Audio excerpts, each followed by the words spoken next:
It's great to be here. This is probably my favorite event, and why is that this event helps me prove that I'm not Don Quixote. And what I mean by that is in 1973, when I was first elected state senator, 20 years ago, I introduced a bill in the Wisconsin legislature to build windmills. And the Milwaukee Journal ran a big cartoon with me on a horseback tilting windmills, making fun of my suggestion of building windmills. So this group helps prove that I'm not Don Quixote, that windmills do work, even though it's been a long time coming. Besides the windmill bill, I introduced bills on requiring auto efficiency standards and home and building standards, many things which have not come to pass, but I don't mind being 26 years ahead of my time. In 1979, I want to remind us of a little bit of historical politics. In 1979, then President Carter put a solar collector on the White House, which was a wonderful thing.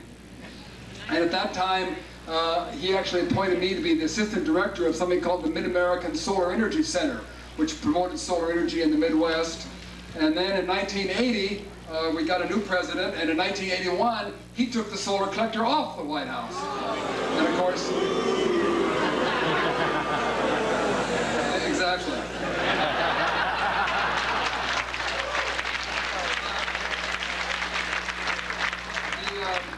The moral of those stories that I want to share with you in just a minute here is that activist reform and activist entrepreneurship is what has made renewable energy operation stay alive during this lack of political leadership.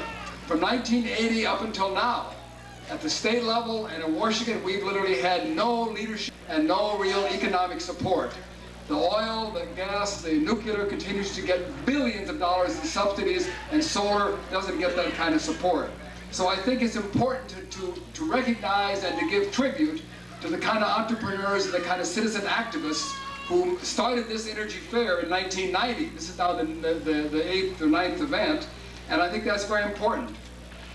One of the things I've learned in my inspiration, when I was inspired to start a group called Wisconsin Environmental Decade, many of you may have heard of that group. I started that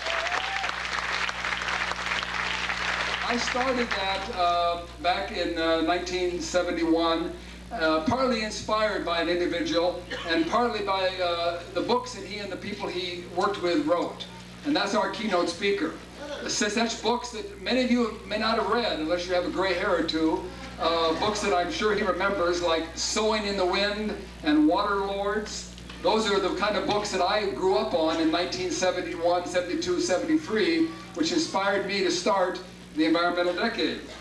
And not only did our guest speaker realize that it was important to do the kind of investigation and the kind of expose about these air and water and pesticide and energy issues that he and the young people that have worked with him for the last 30 years have done, but he also understood the abusive power of big industry and the need to have citizen activists to make that, to counter that power of large national and multinational corporations. To that end, our guest speaker was instrumental in starting a group called Public Interest Research Groups, or PIRGs. We have a PIRG in Wisconsin. Many states have this kind of group where young students and other citizens band together to fight against the power of large organizations. Another group he started, or inspired to be started, was called CUB, C-U-B, Citizen Utility Board. We have one in Wisconsin. Is there anyone, I'm going to embarrass you now, is there anyone here who is not a member of CUB? Okay, you've got to join Monday. That's the only power we citizens have to fight against the abusive power of the utility companies on our rates, natural gas, telephone, etc. Well, this political issue is going on in Washington right now. The Congress is trying to cut funding for solar energy and energy efficiency. We had a slight victory just last Thursday, just 3 days ago. A Senate amendment called the Jeffords-Roth Amendment was adopted that gave a little more money to renewables, but still not as much as we really need to make this thing happen. So we have to learn, and the message I often give is that it's good to be activists, it's good to be entrepreneurs, but we have to be politicians as well. And I know some of you get pretty cynical about the political system. I'm pretty cynical, I'm in the middle of it. But unless you folks go out and vote and run for office and elect people who care about these issues, we're not going to make the changes. I remember a speech that our guest made a few years ago, and I told him I was going to use this quote to end my little talk. Someone asked him once, you know, gee, what can we do to solve these problems? And it's so great to have Ralph Nader out there leading us. And his answer was, we don't need a Ralph Nader. We need lots and lots and lots of little Ralph Naders all over the country and all over the world fighting these battles. And I think that's a very important point.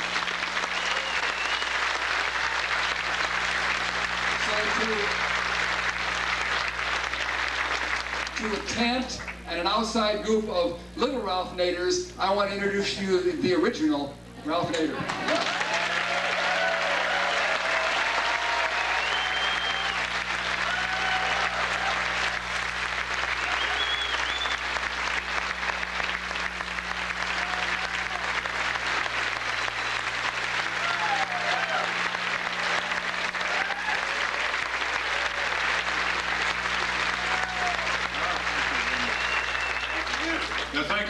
Thank you, Doug LaFollette. And that great LaFollette family inspired me when I was a kid growing up in Connecticut. That fighting Bob LaFollette in the U.S. Senate, that's when there was a senator who had guts, who really fought the battle. And we need more of that. When I was asked to speak here, one of the things I was concerned about was attention span. And I was told that there are no adherents of the Beavis and Butthead generation here. And this is serious business. Serious business, and you've got the numbers in terms of aggregated power to really drive across this state in a big way. I first want to thank, obviously, the Midwest Renewable Energy Association that started all this, and this is getting more and more serious annual event. It's not just displays. You know, displays are fine, and people look at the various solar energy displays, the long overdue industrial hemp display.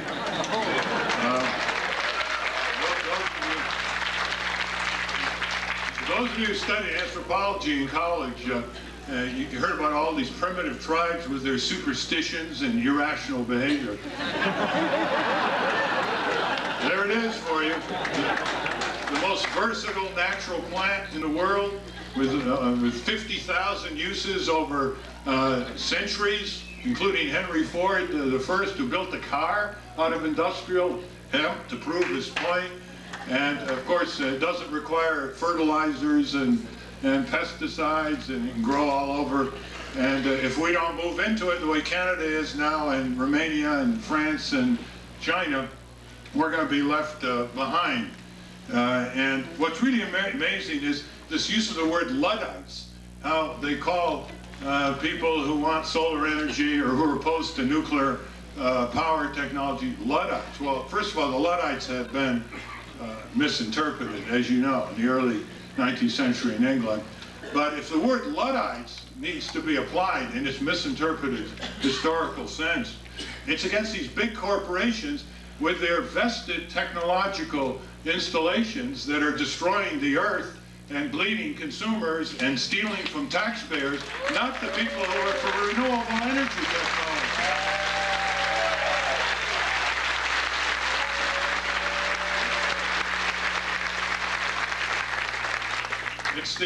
It's the coal barons and the oil barons and the nuclear power barons and the large corporations who really aren't flexibly adapted, who really don't look at it in a very rational and scientific and ecological and health and safety sense. So don't ever let them put you on the defensive. Turn the tables on them in a big way.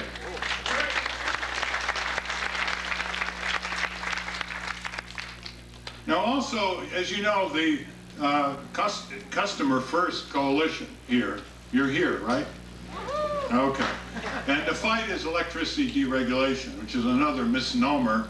It basically is a way to bail out the misbehaving electric utility monopolies like Wisconsin Electric and keep it in almost monopolistic command of the marketplace over you, the customer.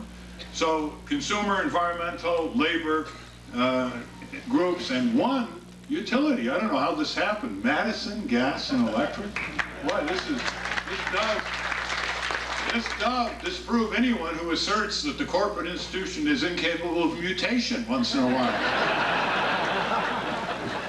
As well as the electric co-ops, which have been helpful in areas around the country, fighting this battle. As some of you know, 16 states have passed electricity deregulation with a stranded cost. The boondoggle in California is going to cost consumers $28 billion to bail out the boondoggle plants of the utilities. And they got it through Sacramento like a stealth piece of legislation. Nobody knew about it. And the environmental groups, such as were involved, were co-opted, unfortunately, like the Natural Resource Defense Council. And before you know it, it was over. Except it's not over. Unlike Wisconsin, California has the initiative form of government, and a few days ago, the initiative to overturn the stranded costs, part of that was qualified with the adequate signatures for the California ballot in November.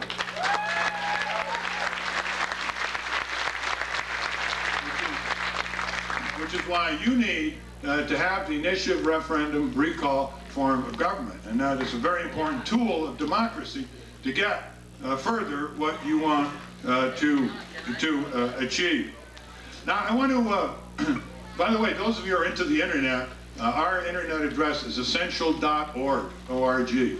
If you really want a lot of this in all kinds of directions, it's essential.org. Now, let's just put this whole energy thing in a little bit of historical context, first of all.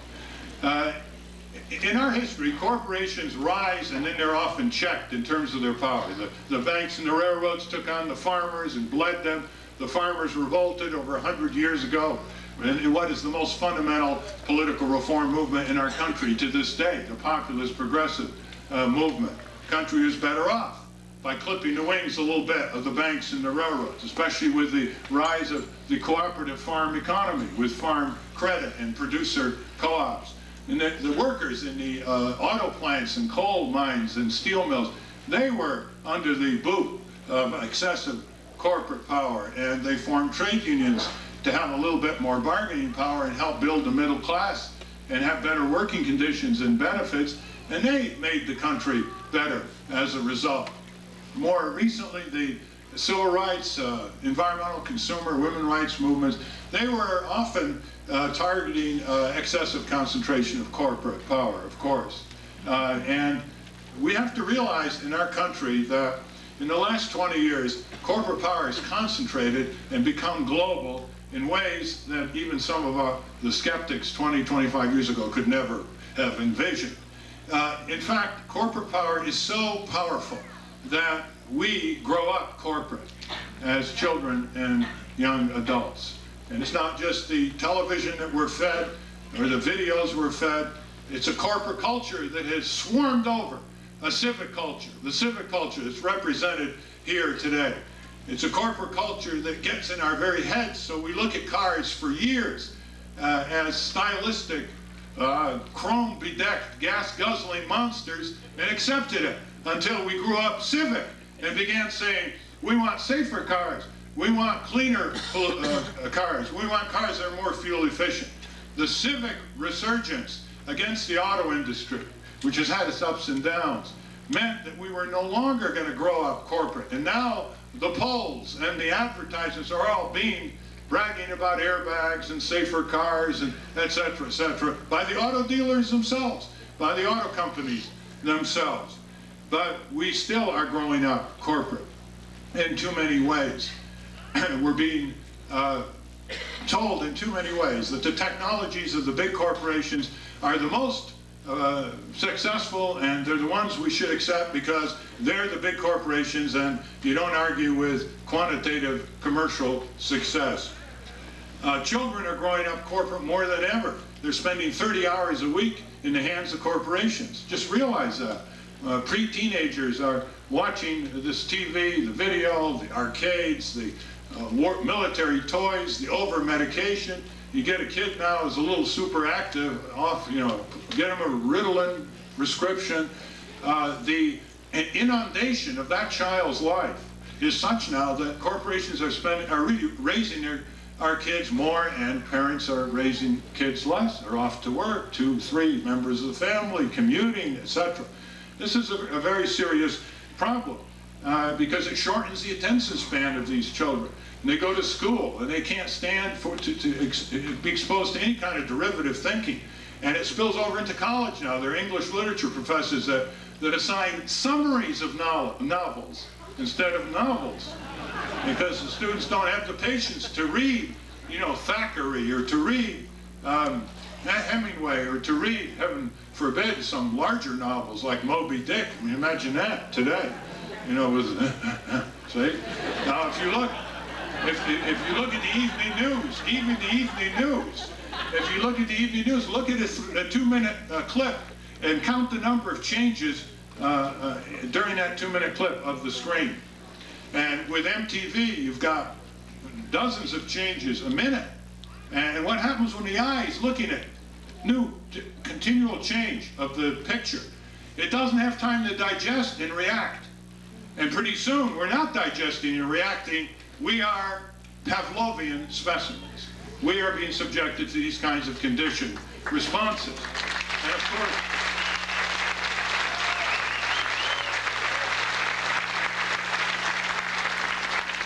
when you want to change the system, as you do in the area of energy, for example, you can't reduce it to sound bites. Pepsi and Coke can get their message across the 10th millionth time. They can say, drink Pepsi, it's the new generation. We all know what that means, huh? But if you want to try to explain why nuclear power has been a devastating failure, you can't do it in a sound bite. And so the whole media picture is biased against consistent and discursive explanations. This is why Noam Chomsky wouldn't go on TV during the Vietnam War, because the pro-Vietnam War types would say, on their side, they'd say, peace, we have to fight the communists, and you get peace through strength. That's all that was necessary, right? Because people were given that kind of explanation over the years, whereas Noam Chomsky has to engage in perhaps a 3-minute, 4-minute explanation of the history and the folly of that destructive military enterprise, and he's out of time. He's out of time. Now, the soundbite on national TV is down to 6 seconds. It used to be 18 seconds in the 70s, and 11 seconds average in the 80s. Now it's down to 6 seconds. When I'm interviewed by the networks, I know if I don't give that answer in 5 or 6 seconds, it'll never be used. It'll never be used. So I asked the producer, how long do you want it? You want a 3 second, 4 second, 5 second, 6 second? Which means you have to speak in conclusions. You can't give any reasons. You can't give any decision. And it's not over yet, because 10 years from now, it's going to be down to what I call no longer the sound bite, it will be the sound bark. You see, when they say, Mr. Nader, what do you think of the latest Federal Reserve interest rate? And I'll go like this, yeah.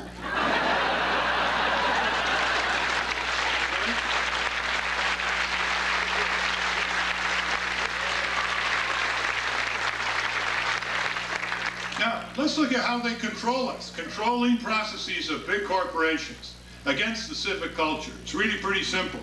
Number one, look at what we own as people together.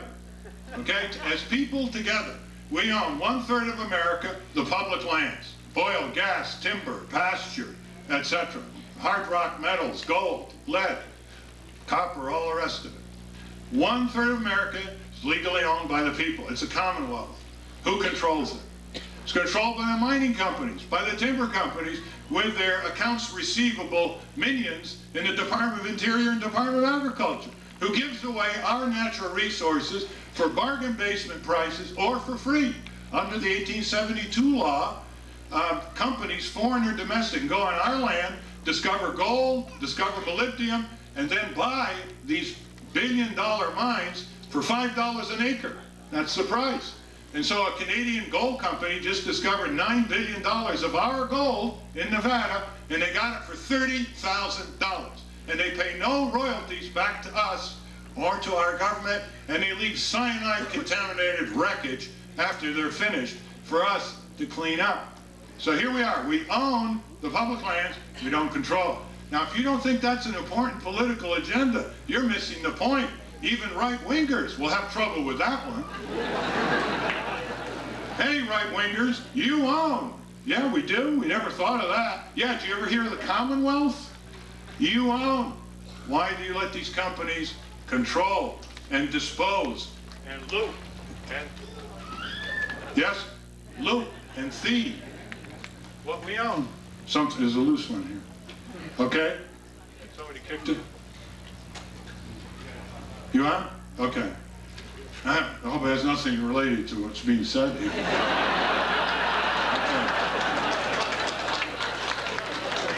Now you notice, here's how a simple test on how we grow up corporate. Ask your friends in the coming days what they own. In just categories. You know, house, car, clothes, furniture, VCRs, etc. And keep having them give you more and more examples till they get down to clothespins, okay? And see that they'll never get to the Commonwealth, the great Commonwealth property that is the wealth of this country that we legally own. For example, the public airways. The public owns the public airways. The FCC is our real estate agent, some real estate agent. It leases a public airways to the radio and TV stations free. They pay no rent. How do you like that? We're the landlords. The radio and TV stations are the tenants. They pay no rent. They control what is said and not said 24 hours a day and laugh all the way to the bank. Now, there's an example of something we own but don't control at all. And so people don't even think of the following. Hey, we got 50 to 70 cable channels. They're promising 500. Why don't we have a few cable channels? One for citizen activity all over the country so you can learn from one another and mobilize one another. One for labor, one for students, one for other serious things. Instead, we got home shopping channels, and movie rerun channels, and Playboy channels. There's going to be a Macy's channel and a GM channel. And we're the ones who are giving these cable companies a monopoly license. So you see, once we get over this, we want to control the Commonwealth that we own. Our democracy gets much stronger. Our frame of reference gets bigger. The kind of work that you're doing, the kind of exhibits, the kind of workshops, not only 10,000 people see it, hundreds of thousands of people will see it. Millions of people will see it. The American people will be given a chance to see a new future, a new horizon, new possibilities, instead of turning on the TV and radio, which is 95% entertainment and advertising. Imagine. And the rest is redundant news, like the late evening television news with the free street crime, that little chit-chat by the anchors. Then maybe a City Hall story. Then they preview the first of 3 weather forecasts. And they give us a tease. Guess what's coming? And then they give us a 5-day weather forecast. And they start in Nome, Alaska, and over the Cascades, etc. What is this meteorological addiction that they think we're wedded to? And then the sports, 4.5 minutes of sports. And then they say, well, that's what happened in Milwaukee today. Or that's what happened in Chicago today. They're manipulating us. They're titillating us, and they're keeping from being on the air important citizen activities such as yours, important neighborhood activities in the poor areas. There are a lot of valiant citizens who are not given airtime. They're not given any attention at all. It's grotesque what's going on, and they're doing it on our property. And if we had a sense of controlling what we own, every time that gold mining company takes $9 billion, every time that media has this titillation, this sensationalization, this trivialization, we say, you're using our property. There are $4 trillion of pension funds by workers. Who do you think controls the investment of those funds? It's the employers, the banks, and the big insurance companies. Now imagine if we, the workers, controlled $4 trillion of pension funds, the industrial workers, the commercial workers, the white-collar workers. They, in the ownership of the companies, they would have a commanding control of these multinationals. Because guess where all this $1 trillion is going? It's going heavily into the stock market. But the banks, the insurance companies, and the big employers like DuPont and others control that money. Again, the workers own it, the corporations control it. The same is true with mutual insurance companies like Prudential, Metropolitan. The policyholders own it. They don't control anything. Same is true with many other forms of commonwealth. Now, you can imagine what enormously powerful tools for democratic resurgence can arise out of a political movement where politicians are expected to take a strong stand on, do you want people who own the Commonwealth to control it, or don't you? And then spell it out in detail in terms of the changes. There's another way we can find out when we grow up corporate, and that is to ask yourself, by the way, I grew up corporate. Everybody grew up corporate. Anybody who doesn't grow up corporate has never opened their eyes in the U.S., never watched TV, never been exposed to the corporate propaganda. But I used to look at cars. Oh, look at this. It's got a chrome strip here. That must be a certain kind of model. As a 10-year-old, I would say to my parents, oh, I can tell the model cars. And then later on, I realized that a lot of this stylistic design was at the expense of engineering integrity. That people were getting killed in the tens of thousands. People were getting injured in the hundreds of thousands. And once we started looking at cars in terms of their functionality, getting from A to B safely, less polluting, more efficient energy, then we began to break the propaganda grip of these companies. But look, you have 5 roles you play in our political economy: voters, workers, taxpayers, consumers, and small savers. What kind of bargaining power do you have up against big money in politics that nullifies your vote? Big money. Tommy Thompson, he's not here. He's riding a motorcycle to Washington with 200 guys who have to ante up money. Here he is, the governor of Wisconsin, trying to prove he's macho, riding a motorcycle. He should be here, right in the audience.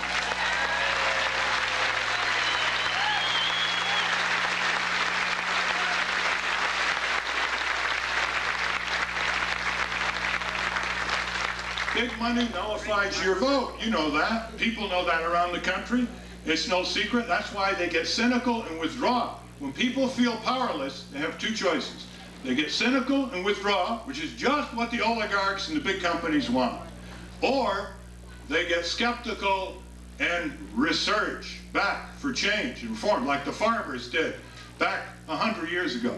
Look at what they did, and we should be ashamed if we can't do what they did. Look at what they did. They were up against the railroads and the banks. The banks were squeezing their credit, and the railroads were charging them too much to get their products to market. They were at subsistence levels. Some of them were fearful of starvation, and they were all separated from one another. Farms weren't very clustered in those days. They had substantial acreage. And then they decided to move. Now put yourself in their position, right? Rain, snow, mud, very few roads. No cars, no telephones, no fax machines. They just had their grit in their feet, their heart, and their mind. And they built the most powerful, progressive political movement in history of the United States. And they did it because they owned property that they controlled, and they had the vote. And they did it because the future of their children was at stake. Now, the risks are different now, aren't they?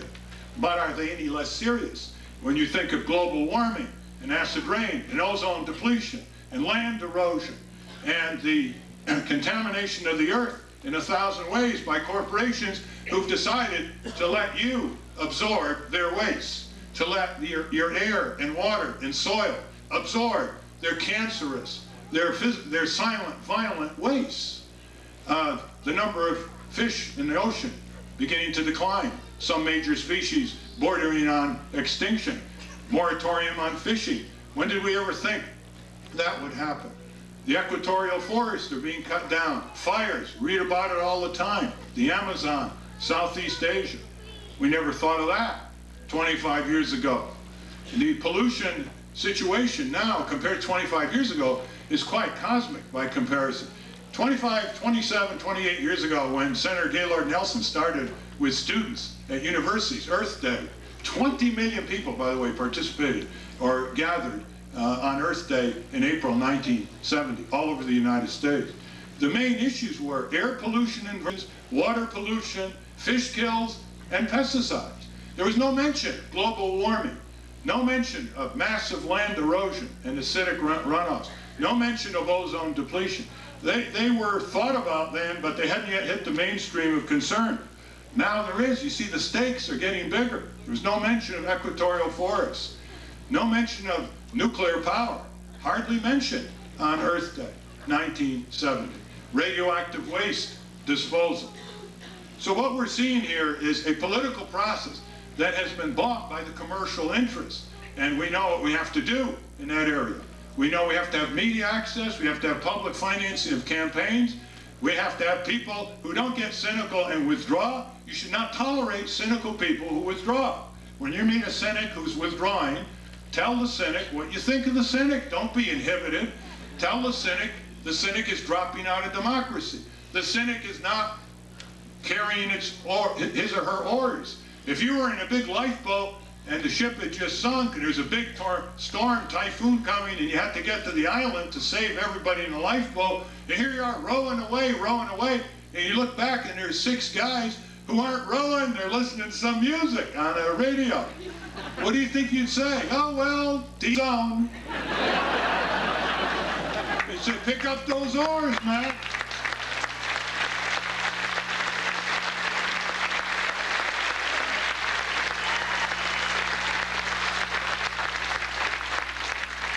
Okay, your next role is worker role. The labor laws are weak. It's harder to form trade unions outside the public employee structure than any time in the last 60 years. Because these companies have got the lever. They can threaten to go to Mexico, Indonesia, and it's no longer just a bluff. They have weakened through their lawyers, the NLRB, the labor laws. It's harder actually for workers to form a union in a factory in this country than any country in the Western world. The trade union movement is severely weakened. We need strong, very strong labor laws. We need to get rid of the Taft-Hartley law. We need to put workers back so they can band together and represent themselves.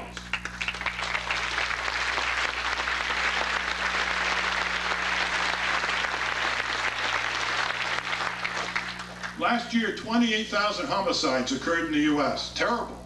Huge tragedy. 100,000 people lost their lives because of occupational traumas and toxics. That's just by comparison. Whenever you talk about corporate power, corporations take more lives, generate more injuries, produce more diseases, by far, through corporate crime and abuse, than street crime does, bad as street crime is. Just in terms of, just look in terms of other indices, 80,000 dead a year in hospitals due to medical malpractice. 80,000, not counting inner city clinics or doctor's offices. That figure comes from physicians at the Harvard School of Public Health. No axe to grind. 80,000 is more than the combined deaths of motor vehicle fatalities, fire, and homicides, just in hospitals. These aren't just wayward events. You know, you couldn't help but the person died. This is medical incompetence, medical negligence, medical misdiagnosis, hospital practices that take life or injure people. How about tobacco?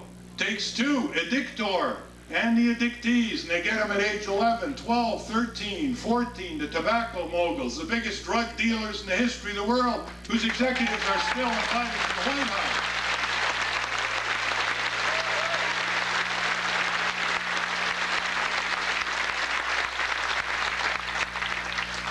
% of adult smokers were hooked before the end of their 17th year, many of them earlier. Now we know from the internal documents just how Machiavellian, how deliberate it was by these tobacco companies, Philip Morris and R.J. Reynolds and BAT and Liggett, which finally turned state's evidence, etc. 420,000 deaths a year from tobacco-related diseases. And then how many died since 1899 when the first auto fatality occurred? How many died because the auto company executives stifled their engineers, shoved them aside, underfunded them, built up the stylists in elaborate presentations, and turned America into a purchaser of psychosexual dreamboats on wheels? How many?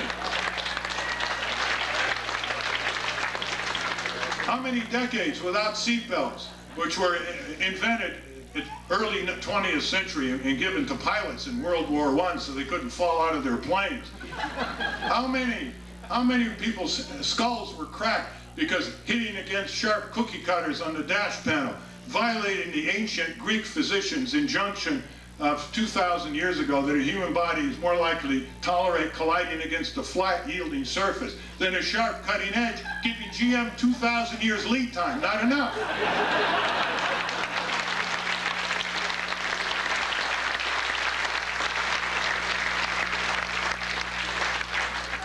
Now you're a consumer, in the consumer role. They tell you, American consumers, sign on the dotted line for your insurance policy, your bank deposit card, your HMO agreement, your employer agreement. Sign on the dotted line. You can't change the pre-printed contract. Try it sometime. Sometime go into Sears. You want to buy something on time? They'll check your credit out, and then they'll give you the installment loan papers, all fine print. And just say, Sears, my daddy and mommy told me I never sign anything I don't read. You got a chair? Here, I've got a magnifying glass, and I want to read it. And I said, well, you're the first person who's ever said that. We said, there's a time and place for everything. And so they give you a chair, and you read it, and there are things you don't like. You cross a paragraph out here, you double the warranty there, and so on. And you take it back, and you say, okay, you sign on the dotted line.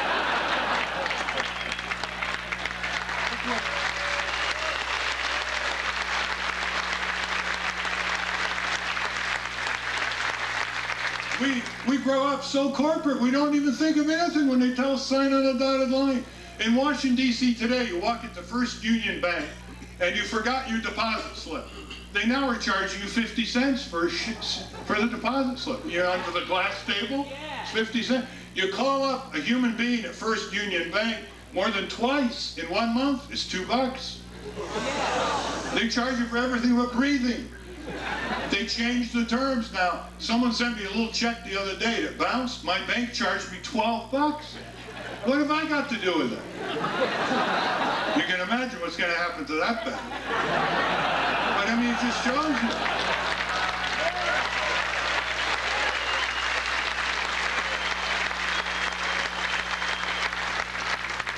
you. The economists say our economy's never been better. Greenspan, again, the other day. Why? He's speechless. The economy is so great. So I'm going to write him a letter. I'm going to say, dear Mr. Greenspan, I said, obviously you are a prisoner of your own yardsticks. You're looking at corporate profits, and you're looking at a phony unemployment rate decline. If you're employed 21 hours in the U.S. a week, you're employed. You're not considered unemployed, among other loopholes. And you're looking at the stock market, and you're looking at corporate side yardsticks. Now, why don't you look at distributional yardsticks? Yeah, we got a terrific economy. 25% of children in the U.S. growing up in poverty, highest in the Western world by far. And in the Netherlands, it's 3%, and they're ashamed of it. 1 out of every 4 child grows up in serious poverty with all that that means. And Mr. Greenspan and Clinton and all the rest say, what a great economy. 80% of the workers losing ground. Since 1973, adjusted for inflation, Department of Labor statistics. Wow, what a great economy when 80% of the workers are losing ground. And more people in the family have to eke out a living by getting lower and lower paying jobs. And commuting and buying another car and another auto insurance policy and repairs, all of which nets down what they get for that second job, income. Anybody who controls the yardsticks by which your life and progress is measured controls you. You remember that with the SAT, right? Standardized test. Supposedly define intelligence. Wonderful definition of intelligence. Yes, sir. 3 hours in April and October, and your educational fate is sealed. A, B, C, D, none of the above. Doesn't measure your judgment, stamina, your experience, your idealism, your commitment, your creativity.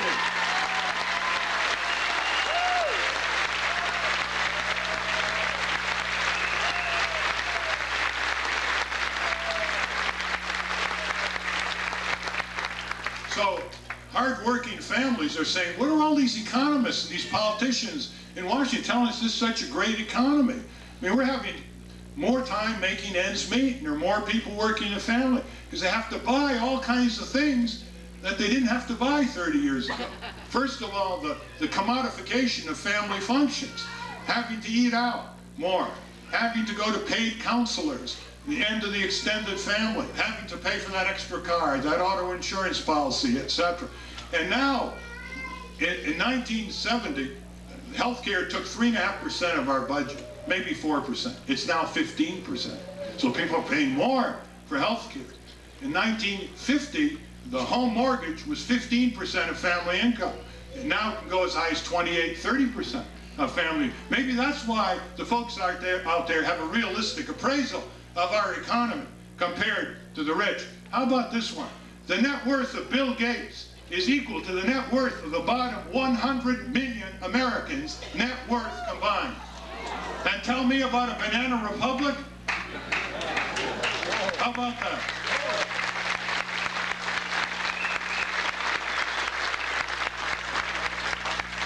The top 1% of the wealthy in this country have the wealth equal to the bottom 90% of all Americans. We've never had such disparities before.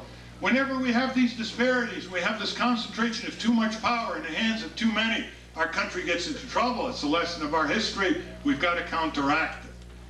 Now, as a taxpayer, you're funding corporations through your taxes. Corporations basically look at Washington as an accounts receivable. All kinds of goodies. All kinds of goodies.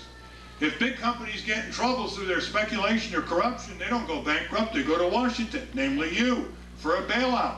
Bailouts, subsidies, loan guarantees, inflated government contracts, giveaways of natural resources, giveaways of anti-cancer drugs that you, the tax, developed at the National Institutes of Health, to companies like Bristol Myers, who are charging $15,000 for a treatment for a woman with ovarian cancer.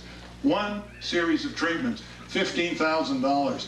And Bristol Myers didn't pay a cent to develop, test this drug right through the human clinical trials. This is what our country's become. These corporations are ripping off consumers, but they're also ripping off the taxpayers. Corporate welfare is far greater than poverty welfare in terms of dollars. We did a study of Tommy Thompson's Wisconsin government several years ago, and his state welfare for the poor was about $300 million, and for the rich, it was $1.3 billion for the corporate subsidies. You see, $1.3 billion. No wonder he didn't answer the letter.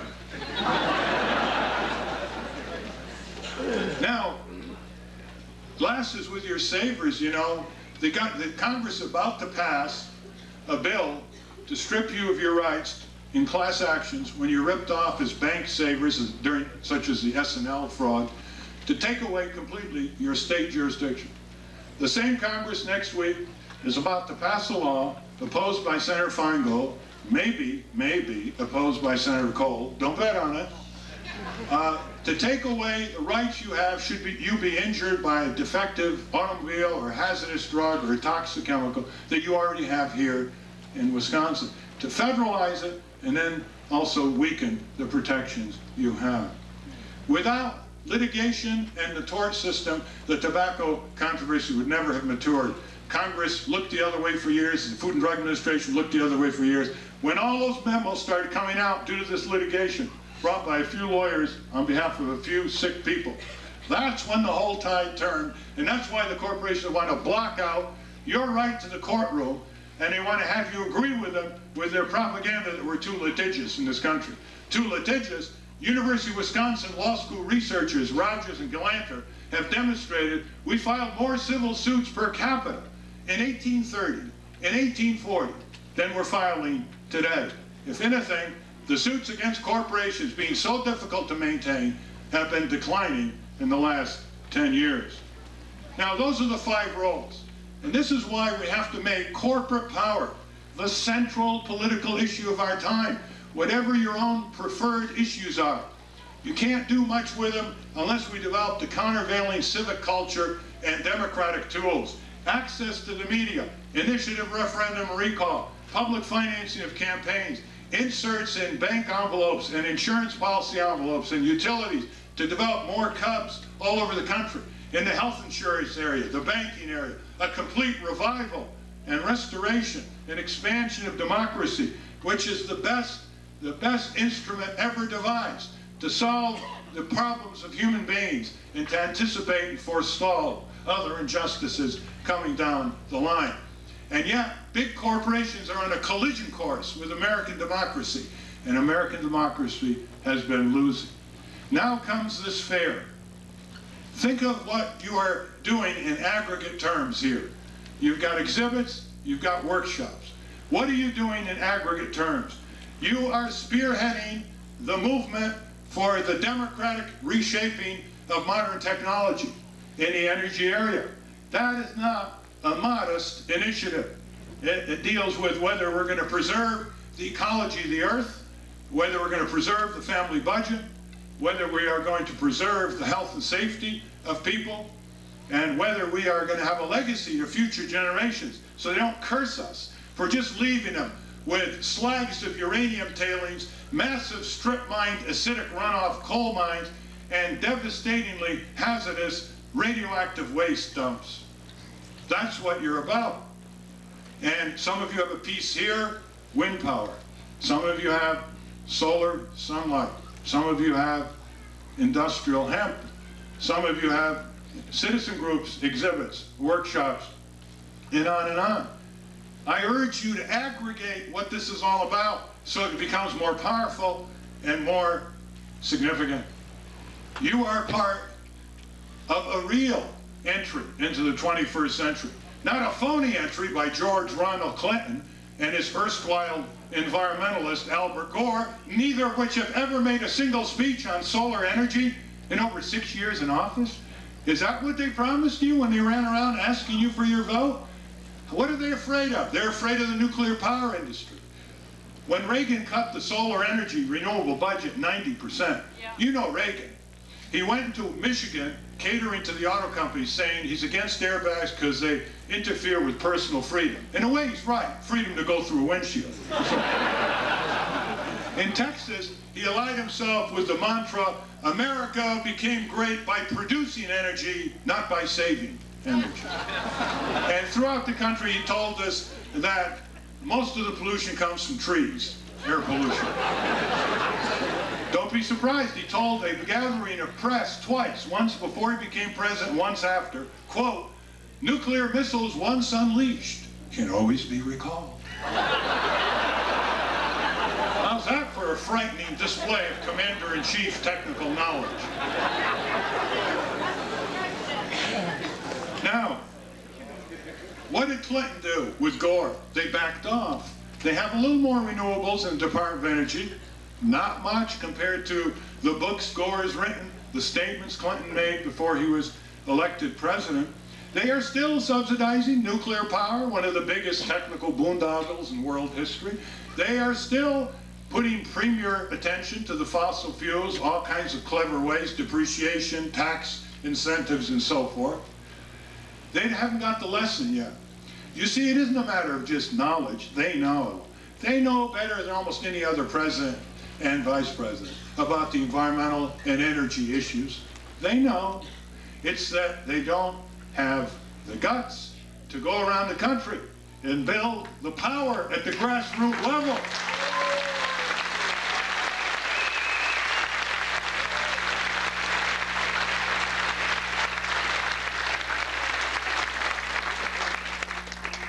No one has traveled more than President Clinton as president. Air Force One is in the air a lot. You see him going to the regular diplomatic meetings, the political fundraisers. You see him going to some tragedies like floods or hurricanes. You ever see him coming to a gathering like this? What would his corporate masters think? What would his corporate benefactors think? He has to turn around and call all these business types for max contributions, $5,000 for the primary, $5,000 for the election, or contributions through tax. You see, we have to raise our expectation level for these politicians. We've got to expect more of them so we can demand more of them. The disaster is when we are so turned off and so disgusted that we say, pox on both their office. Let me tell you something. Anybody who turns off politics, is going to allow politics to turn on them. There's no choice.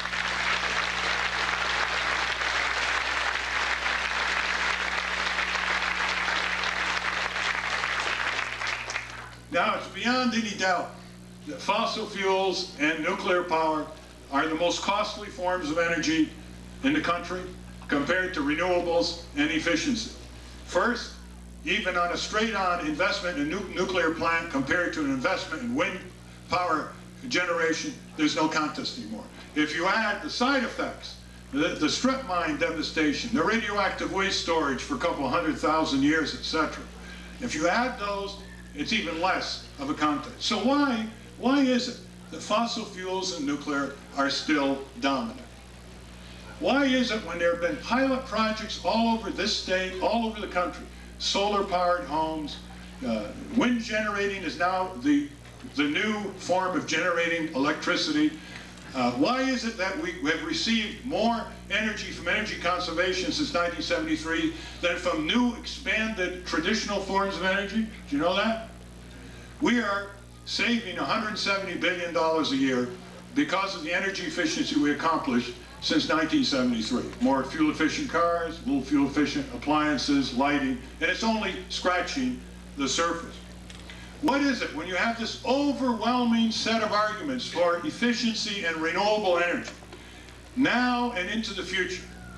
What is it that keeps these traditional forms of energy dominant?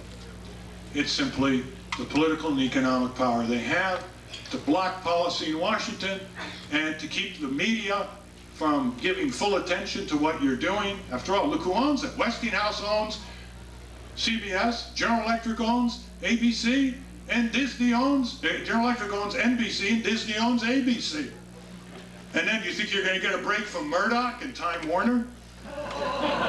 So they're all linked together, boards of directors, they go golfing together. They're going to undermine their advertisers, they're going to undermine their buddies. That's what you have to break through.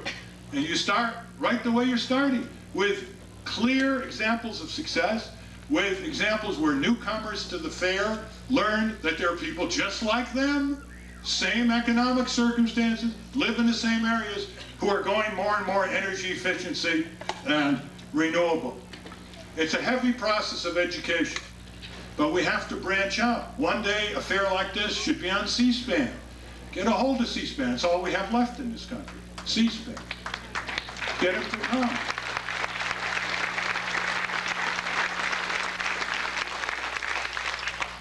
You can now, you're right on the verge now of having your own television program through the internet. I guarantee you within 4 years, the people who run this fair will have their voice and audio on the internet. By the way, the internet was not created by American private enterprise corporations. The internet was created by the Pentagon, of all of it. They didn't know what they were doing, apparently, in the long run. And by the way, when you hear all these corporations bragging about corporate innovation, and corporations are really the things that get things done, biotechnology, telecommunications, aerospace, computers, semiconductors, pharmaceuticals, they wouldn't be anywhere where they'd be now without your tax-funded government research and development, from NASA, from DOD, from NIA.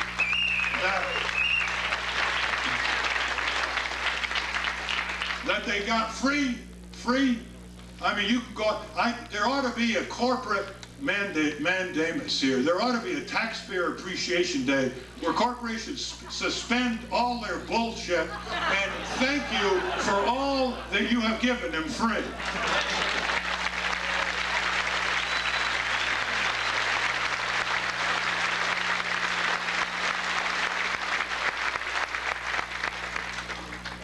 $0.50 on a gallon of gasoline you're paying for the military presence in the Persian Gulf to secure those oil supplies. Most people don't feel it because they pay for it through their taxes. Look at nuclear power. Once the public learned about nuclear power, it turned against it. You know how it was first sold? One, too cheap to meter. Can you imagine one of history's most erroneous predictions? Too cheap to meter, they were told. And two, it was clean. No pollution, no soot.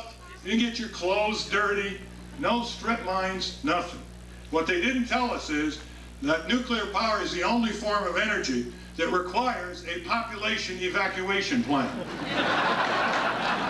What they didn't tell us that nuclear power is the only form of energy that got limited liability in case of a Class 9 nuclear power meltdown that contaminated an area, in the words of the Atomic Energy Commission in the 1950s, that could contaminate an area the size of Pennsylvania.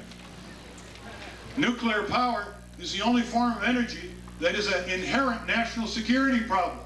Diversion of radioactive materials and a target for incoming missiles. Nuclear power, in all those dimensions and many others, we were never informed of. But when we were, what happened? Now, to tell you the nature of the victory over nuclear power because of mass mobilization and mass rallies, the nuclear power industry and our government wanted to build 100 nuclear plants on the California coast by the year 2000. Zero.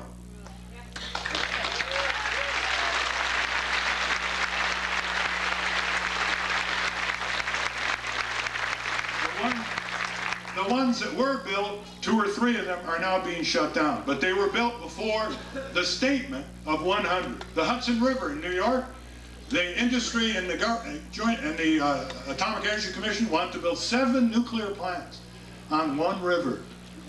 Zero. Citizen resistance.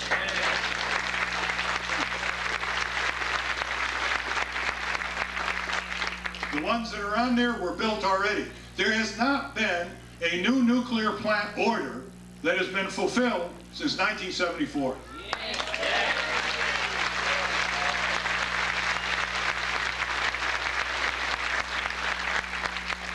Citizens would glory a bit in their victories, they'd have more motivation to continue on.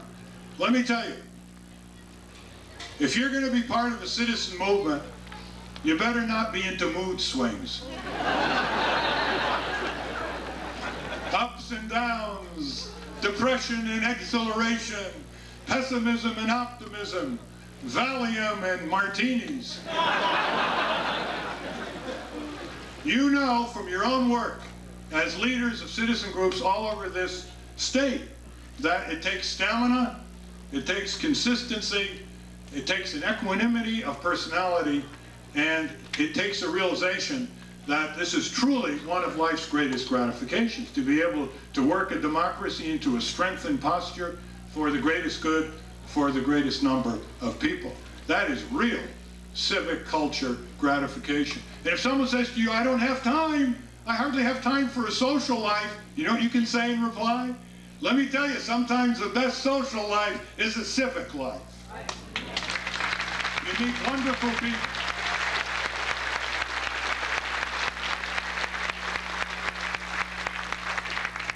Now, next week we're launching a campaign to support federal legislation to override this electricity deregulation. It's called the RAGE campaign, Ratepayers for Affordable Green Electricity. And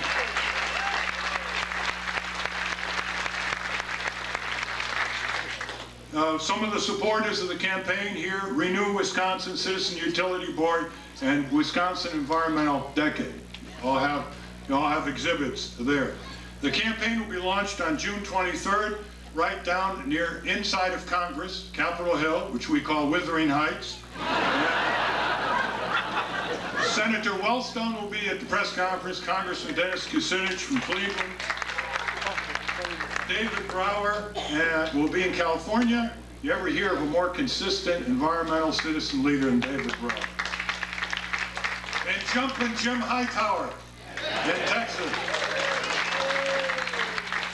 Mind you, you should take note of how the media has closed out the creation of citizen celebrities.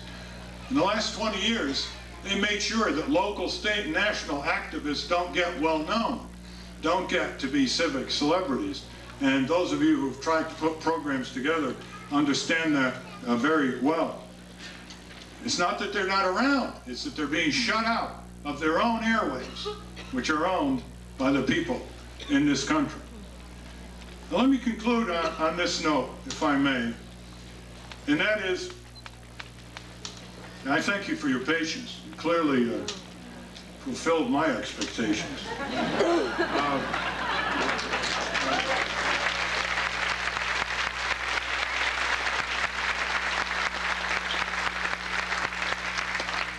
You got to put more heat on Senator Cole. Senator Cole's, well, metaphorically, he's a little bit like a windmill, but he's got some good instincts, but you got to give them the force of civic power. Win go, win back. And yeah, this is a benign appreciation. Senator Feingold's terrific voting record. He's going to be reelected. Tell him he's got to be a leader.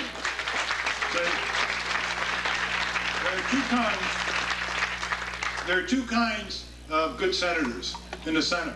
The kind that just give you a good vote, and the kind that are network leader types. There aren't many of those. Wellstone tries to network. Sarbanes is a terrific voter, doesn't try to network. We really need Feingold in terms of networking. He had a fairly good bill. I mean, it wasn't as far as I'd want to go on public financing, but then it got watered down. You know, the McCain-Feingold bill? I called it, after it was watered down, I called it the Mick Gold bill. He's got to be tougher, and after the first re-election, he ought to be. So he ought to really connect with the renewable energy movement big time. It's not, you're getting too much lip service. You're not getting enough muscle service in Congress in this area. If you say, is there a champion for solar energy in the U.S. Senate? Yeah, there is. His name is Jeff Bingaman from New Mexico. But he's such a reticent, such a quiet senator that you never know that the solar rays beam out of his office. And you got to take it to the streets. Peaceful, nonviolent demonstrations are a predicate to almost every major social movement in our country. It wasn't just civil rights, it was labor, it was farmers, it was the abolition movement against slavery, it was the women's rights movement for the right to vote. They masked, they were kicked and sprayed with water and dragged off to jail. People forget the importance that the people at the top often have to have their consciousness illuminated by the activities at the street level. And this is where young people come in. This is where young people come in to become the next generation of leaders. You often get your entry point by attending rallies, attending fairs like this. Someday, those of you who have been fighting for solar energy for the next 30 years, someone will ask you with a mic or a laser beam or whatever, how did you get involved in this? And you're going to say, well, as a 9-year-old, I went with my mommy and daddy to the Midwest Renewable Energy Fair. We have faith this time.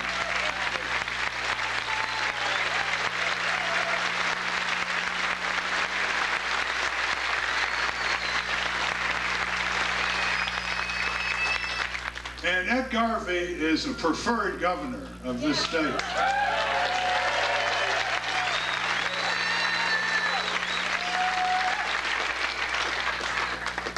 And you have to show that there are new ways of campaigning for people who are progressives. It isn't just television. You've got to prove that rallies and organizations and living room meetings all over the state are going to really add up. Look at what Feingold came in. He was 4% in the polls until the two leaders started butting heads against another, and he shot right through. Look at Wellstone with his little buses all over. If we rely on electronic media combat to win elections, it's not going to happen. The other side always has far, far more money. It's got to be done in the concrete, person-to-person, mission-to-mission, knowledge-to-knowledge, debate-to-debate, exciting grassroots efforts at the community level. Now, I didn't say much about Wisconsin Electric, but need I say more? And look at the nuclear power plants that they have now saddled you with, and you have to buy them twice. You bought them through the rate base when they were built, and now they want to produce what I call lemon socialism and unload them on you, once again, under stranded costs, whether as consumers or taxpayers. There is one important tool that doesn't get enough attention. The local, state, and federal governments buy almost everything we buy as consumers. They buy cars, they buy paper, they buy fuel, they buy pharmaceuticals, they buy engines, they buy building materials. Now, what if we can get them to begin stipulating energy renewable specifications? and energy conservation specifications, even if we don't get this through national policy and regulation or tax incentives. If we get the US government and the state governments to begin buying renewables, having architectural standards for dramatic passive solar and other forms of energy efficiency, the markets will explode. Barry Commoner, 25 years ago, put out an article. He was a professor at Queens College, leading environmentalist. He put an article saying if the Pentagon would buy solar voltaics, $200 million a year, for its remote areas installation, there would be such an expansion and such a decline in photovoltaic prices that we would usher in the solar age very, very quickly.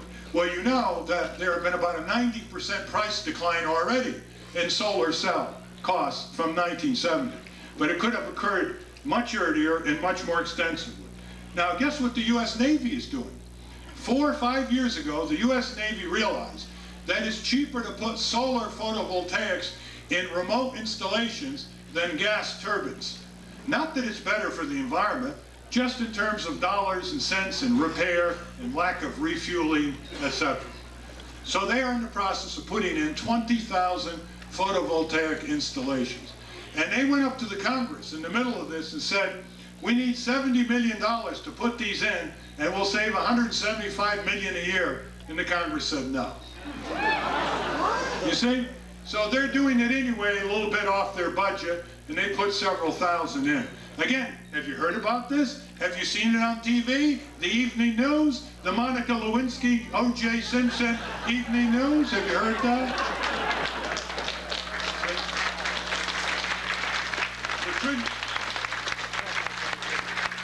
The trivialization of the media is a way to demoralize you. They demoralize you. You don't hear about the good things that are happening. You don't hear about the challenges to corporate power. You don't hear about the new technologies, the new innovators, the new entrepreneurs. Pretty much you say, well, I'm just going to stick to my knitting. I'll just raise my family, watch TV, go for a 3-week vacation, and just adhere to the philosophy, que sera, sera. Whatever will be, and that's the way it goes. That's what they want people to begin feeling like. It's the Pavlovian approach to political and corporate control. The future trends are not all that encouraging. We know that. That's why there are exhibits and workshops. Our technology is not sustainable the way it is for the world. The reason why 6% of the world's population in the US, down to 5 now, can get away with the kind of cars, the kind of power plants, the kind of factories, the kind of consumption technologies that we now get away with, is that the rest of the world does not have the same level of per capita utilization and consumption.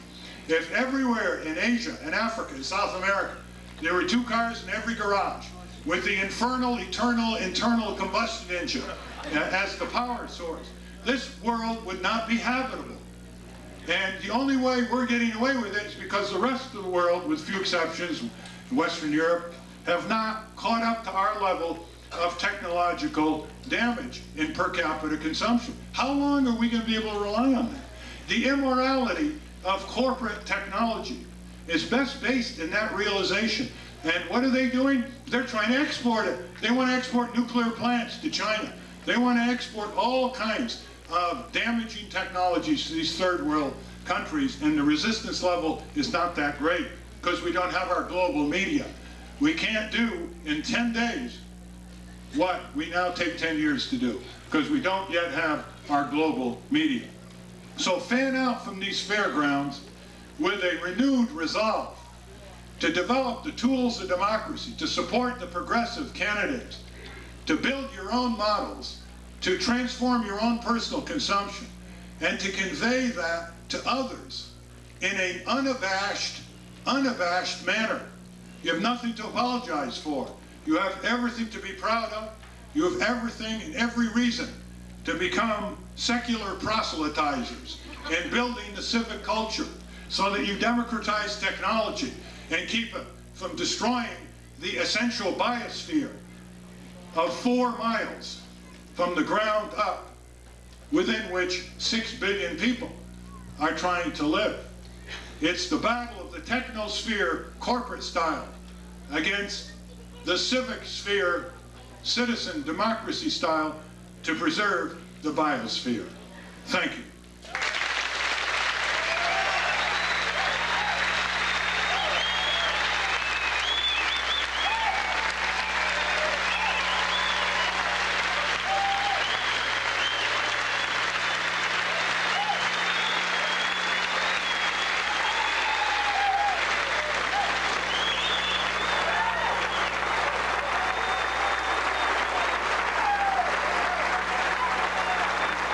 Boy, this was really, really powerful.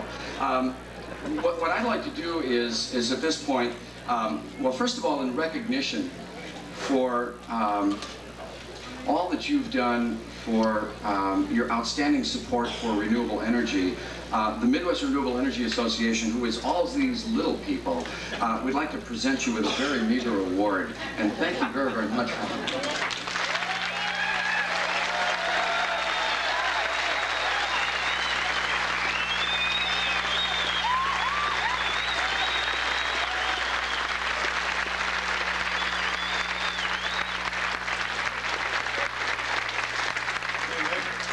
Thank you very much, Mick. By the way, I have to take issue with your description. There are no such thing as little people.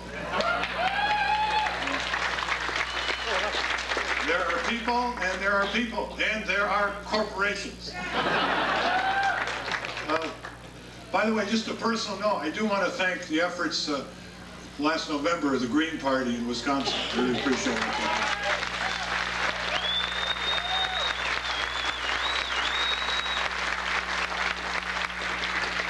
And we should try to spread that renewables are really cropping up all over the world. It's not just in the U.S., India, South America, soldiers in remote villages. Things have really been happening in the last 5 years, and people take note of that because we tend to think it's primarily a developed country technology when developing countries may actually exceed us because of their desperate need for it and their lack of ability to afford fossils, or they're too rurally situated. Can we have some comments or questions or suggestions? Yes. I'd like to remind everyone, Doug LaFollette is running for office again. Yes, Doug LaFollette. Doug LaFollette. You always have to remind everybody Doug LaFollette is running for office because he keeps winning all the time.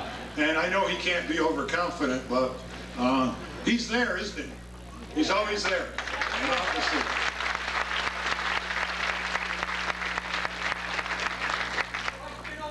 Yes. Yeah. You mentioned that referendum reforms in California. Isn't it very hideous that all the people go and vote to get these referendums, yet the courts can say, no, they're not right, and they're obliterated. Isn't that also dangerous? And isn't that what's happening in California? And number two, isn't it true that the long-time Arkansas campaign funding sugar daddy Robert Rubin made on foreign currency derivatives $40 billion, as wealthy as Bill Gates, and he and the Federal Reserve, Greenspan and Robert Rubin, control this country, isn't it? That is true. Okay, we had a question and an assertion. Okay. And always they get nervous in the pelvis like Elvis.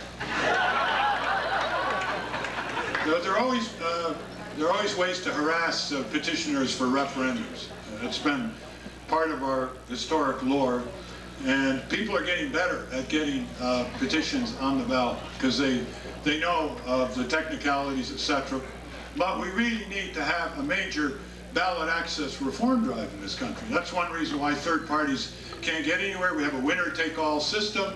It demoralizes third parties because they have to get 51% or plurality to win on the first round. And there needs to be proportional representation.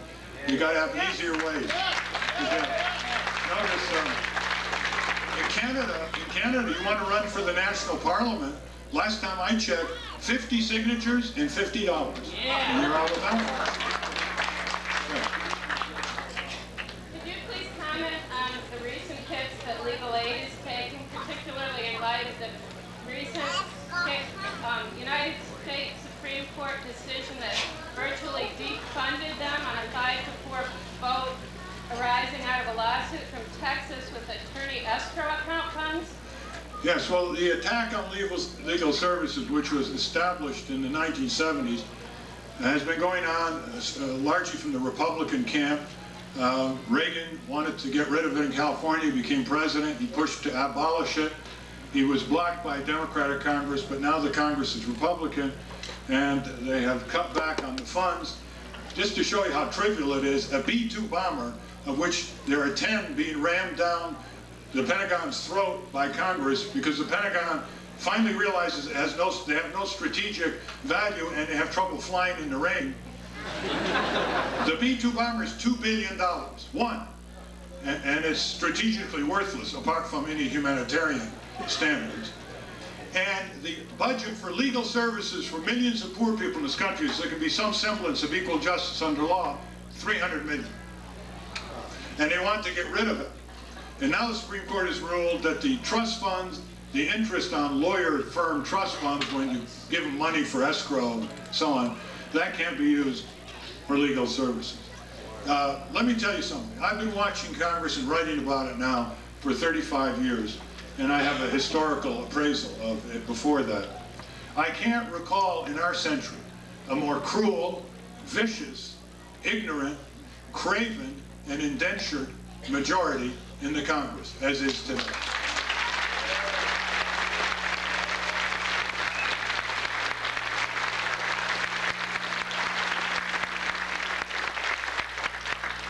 It's a Congress that will give billions of your money to boondoggle corporate welfare projects, etc., and then tell you they don't have enough money, a few tens of millions of dollars for meat and poultry inspection improvement, or for drinking water safety improvement, or for nutritional assistance to poor infants, etc., etc. When I use the word cruel and vicious, I am using them in their precise dictionary sense. People like Dick Armey, Newt Gingrich, Tom DeLay, a bunch of senators that are now ready to destroy the rights of quadriplegics and brain-damaged infants from having their full day in court before judge and jury because the corporations told them that that's what they want, and the cash register politics take care of the rest. So we need to aggregate. Once you aggregate what's going on in this country compared to what could go on in this country, once you aggregate the efforts that you're engaging in with others around the country, it becomes much larger movement for democratic justice. Aggregation is essential here, no matter how proficiently you do your piece of the pie. Always make the connections, always aggregate. You'll see a far greater metabolism and motivation flowing to people who you've had trouble convincing or persuading to pick up their citizen oars. Yes? Thank you for your decades of hard work and for standing for U.S. President in '96. One suggestion for 2000, run, Ralph.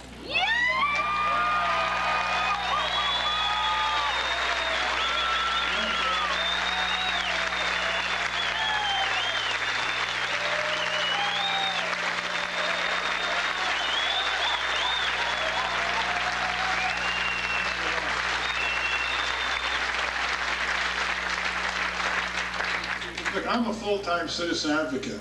The only reason I let my name be put on the ballot in 21 states is because there was no one else on the ballot that could answer the question that the Republican Democrats was telling to the American people, which is, you got nowhere to go. And this idea, if you got nowhere to go other than to stay home and not vote, is not a very good message from the two-party duopoly that now jumps to the same corporate beat. So we need people who run at the grassroots levels, keep beating on the third, fourth party. Pretty soon it'll make more and more breakthroughs. Certainly at the local level, third-party candidates have a much better opportunity to prevail. Yes? Yes, the Congress has cut international family planning assistance from $550 million to $386 million, and this is fundamental to ecological policies throughout the world. If we can't solve rapid population growth, all other issues will become really secondary. I think it's really important that people try to support any gains that we can make in both national and international family planning, and realize that it's for contraception and it's not for abortion. It's not 1 cent has ever been spent for abortion on all its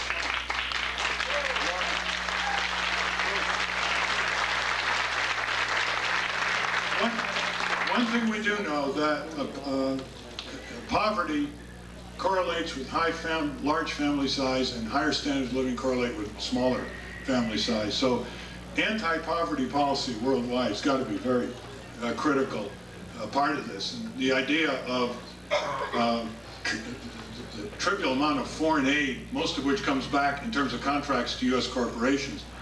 There was a poll 2 years ago, American people, you know, the usual representative poll. They said, how much do you think of the government's budget goes to foreign aid? And the average answer was 15%. And then the question was, well, how much do you think should go to foreign aid? And the answer was about 6%. You know what the real answer is? 1%. You see what propaganda does to us? Back there? Peter Caston. Yes. When I first got here today, I heard you say about defense, okay? I used to work for a defense factory, and I'll agree with you 100% what Reagan had done to defense. He cut it so bad that at one time we had 1,500 employees. Now we're only down to about 50, 60 people, and they're going to close the doors. Okay. The role of the USA on the protection and defense, and even set troops on the new discoveries of oil in the Kyrgyzstan and so on. And secondly, your opinion, perhaps earlier, Mr. Richardson, since Mr. O'Connor. Well, first of all, on the military budget, you know, after every crisis, we've always cut back on our military budget. After the Korean War, after World War II, but now we have almost a permanent installation operating. And a former assistant of Secretary of Defense at Reagan, working now with the Brookings Institution, says that we could cut over $100 billion and actually have a leaner defense, $100 billion a year. The question was on Bill Richardson, the new Secretary of Energy. Right. Yes. I think Bill Richardson has promise. He's got an open mind. He's going to be the next Secretary of Energy.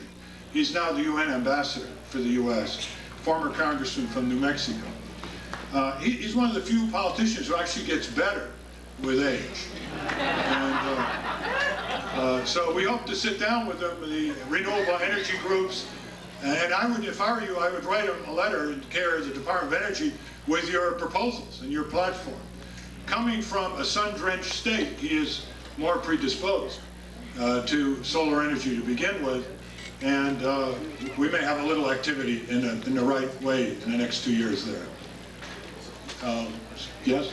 Yeah, I'm concerned about the way the oil companies are controlling a lot of the solar electric products that we should be consuming. Yes. Yes, back in the late 70s, the oil companies began buying up the more promising solar companies. Atlantic Richfield bought a big one and then sold it to Siemens in Germany. And you could see overnight the optimism from the company was muted, and it no longer bragged about its solar technology because it was a subsidiary of the large oil companies. So about 1985, 80 to 85% of the photovoltaic production capacity in the U.S. was owned by the oil companies. However, they're now losing control. There's too many things happening, too many homes being converted, more attention to passive solar where they don't have control, more breakthroughs, wind generating, for example. You know, there are real estate speculators buying up stubble land in North and South Dakota and Kansas because of the wind velocity. So wind power is, by the way, probably the most immediately practical expansion for electricity generation. And we have fallen behind Germany now. Germany is ahead of us. In fact, Italy, Germany, France spend more on solar energy in equivalent dollars, not in percentages of GNP, than we do. So they've moved ahead of us. Barbara Lawton is a garbage running mate. She had to survive on this. Oh, yes. Knowledge. Yes. Let's have a couple more questions. Way back there, so the people who've been taking the heat get a chance. In your 96 campaign for president, you were released by the National State for tax papers. And one of your groups, more revolt, is either pursuing or complaining against you because they paid you did spend over $5,000 on your campaign to acquisition costs lower than Yeah. Well, first of all, voter revolt was taken over by corporations, and they lost their complaint. Here's why. Let me tell you why. Number one, I ran as a no-money candidate. I didn't ask for money. I didn't accept money. In order to stave off the demands to make a call for money, please, by Green Party this and Green Party that, I decided to cut completely out of the system. And under the law, if you spend less than $5,000, you don't have to report anything. Since I didn't raise money or accept money, there's no reason to report anything, and the law recognizes that. I spent less than $5,000. It was all entirely on airplane tickets. Yes.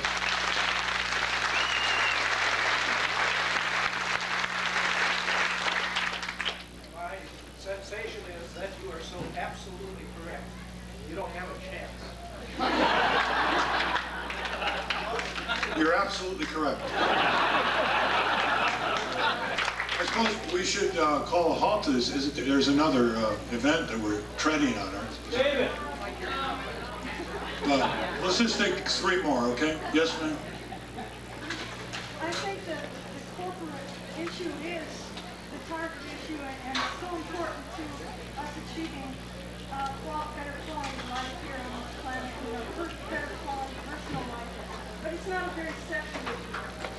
And so perhaps we can, from all our various points of view and all our various personal issues, come together on one that combines with the corporate issue, and that might be fertility and improving the quality of life, how the corporations and how our individual actions affect the fertility of our minds, bodies, future, and Sure, yeah. I'm sorry you didn't hear. She was saying the corporate issue is the issue, but it's not very sexy. It needs to be a theme. Maybe the fertility theme is in terms of how corporations are damaging the fertility of the earth and all its manifestations, for example. Yeah. Well, there needs to be a way. I mean, I'm very willing to make the corporate issue a very sexy issue in all kinds of ways, because corporations are the most sensual institutions in the history of the world. Look how they grab the kids, look what they do in their ads, look at these psychological appeals, all of them very, very sensual appeals. And it's important just to read more. I swear, if you would only encourage people to read a little bit, they get more motivated when they read. And just like all these things you have out on the tables, if people would just read it, there are millions and millions of people in this country who think solar energy is still pie in the sky, some Buck Rogers idea. Even with all the things that have been going on around the country for the last 20, 30 years, they think it's impractical, even though the polls show huge support for solar energy over fossil fuels and nuclear. But when you ask them about, well, is it ready now and so on, they're not up to date. And that's what this rally means. This fair ought to be videotaped, as I'm sure it is, in various parts, edited, and then sent out in large volume around the country. There's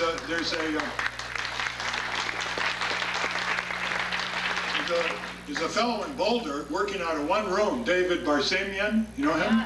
Yeah. I mean, through his interviews, he's got a worldwide network. He sends these little audio tapes all around, and he's got a library of them, and he's a one-person media machine. So that same thing could be done in the video area as the volume costs of videos go down, down, and down. But, you know, there's nothing like face-to-face, person-to-person communication still. Way back. Bring Canada down here. Universal health care, here's an example. When there was an effort for 120 members of Congress signed on a bill by Congressman McDermott for universal health care. There were only 10 people working full-time as organizers in the USA trying to get this legislation. You can't do it without field organizers. Any of you young people want a really noble career. Become a skilled organizer that trains other organizers. Every major movement in our country was successful, was preceded by field organizers, whether it's labor organizers, abolitionists, women's right to vote, farmer progressive, people going figuratively door to door, people organizing, and if we don't have that, we're not going to get universal health insurance. That's the key. There's tremendous disgruntlement with HMOs, healthcare systems, huge price increases going up, people being marginalized out of hospitals and so on. And what was missing were those full-time organizers. Maybe we should let Ralph rest. Yeah, let's just have... one more? Yeah, okay. Would you or You your want to stand up? organization do something, or maybe you have, people don't know how to address the media lockout. People don't know how to get national and state level coverage of events like this. They don't know how to be effective in the media because it's so seamless. Have you done anything to help people overcome that? Yes, there are. How can people connect and succeed more with the mass media? There are a lot of good little booklets, you know, how to hold a news conference, how to penetrate the newspaper intransigence, connect with the reporters, how to do graphics, how to do props. We have a genius in Pennsylvania, his name is Gene Stilt, and he gets AP photos all over the country because he's these great props that he develops. But if you want to find out what is going on in this area, give me your address and I'll send you. I can't give you the address that I have in mind because I can't remember it, but there are two groups who, one is called the Rocky Mountain Media Group, that's breaking through now and challenging TV and radio stations, challenging their licenses. They've got good ideas. And there's another group in Washington that may have some good ideas. But there are some really nice little booklets that at least get you to first base in this area. You shouldn't be completely overwhelmed by your own diagnosis. That's another no-no.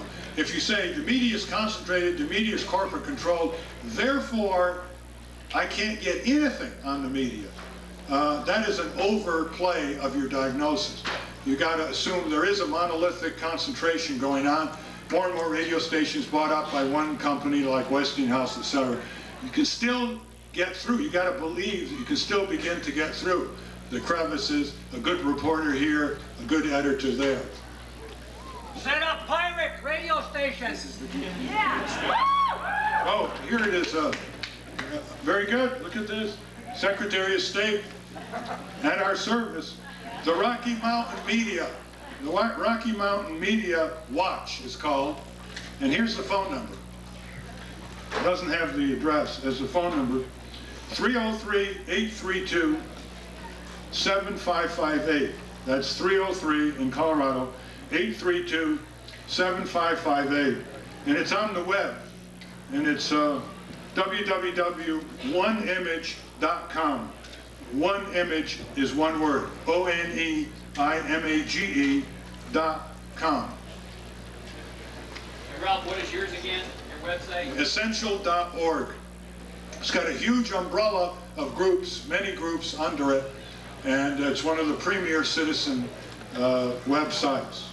The internet should not be exaggerated, but it shouldn't be underestimated.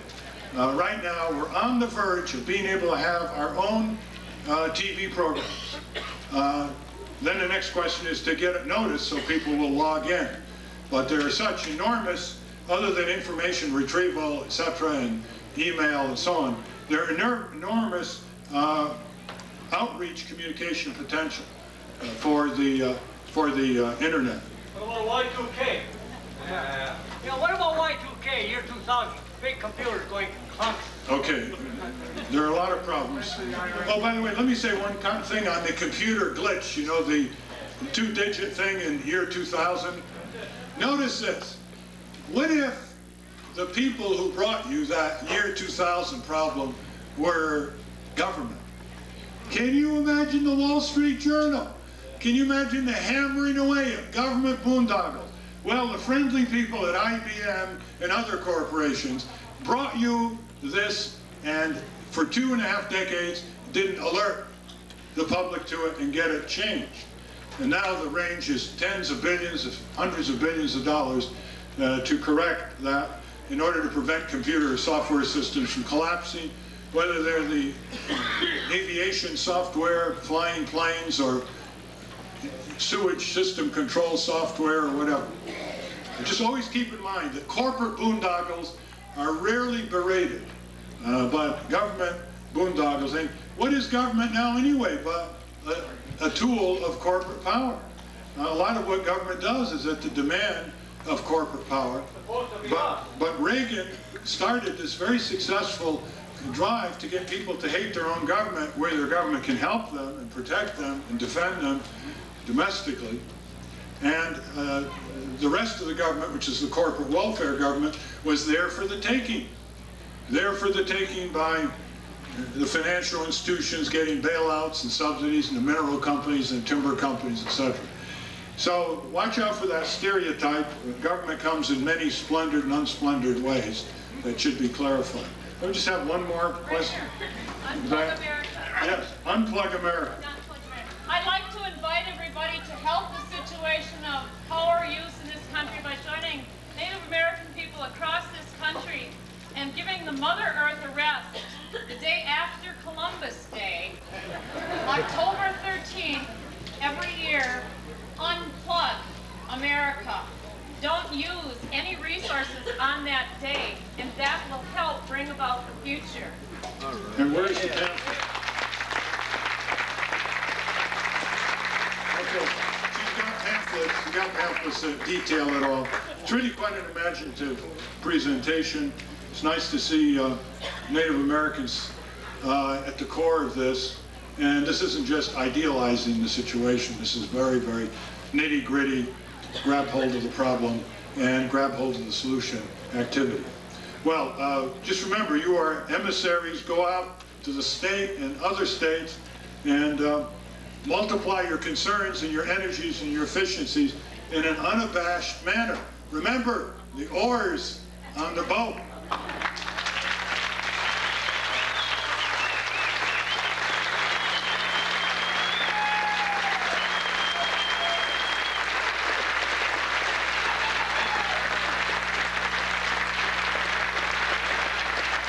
I told you, that's the original Ralph Nader. I think we all owe him a lot over the last 30 years, and the messages that I heard today about aggregating is so important. Alone we're going to lose, together we can beat them. And I think here in Wisconsin we had an example of that. The tremendous aggregation of organizations and people to pass the mining moratorium bill, to say no mining, that was aggregation of people. And we can do it again. We need to have that same aggregation this fall so we can get new political leadership, so we can get the public intervener back, get control of our government, control of DNR, and control of the Public Service Commission, which currently controls all utilities. It's a matter of keeping that power together. And I think Ralph did a wonderful job, and I want to personally thank him for coming to Wisconsin. Have a great week in Carolina.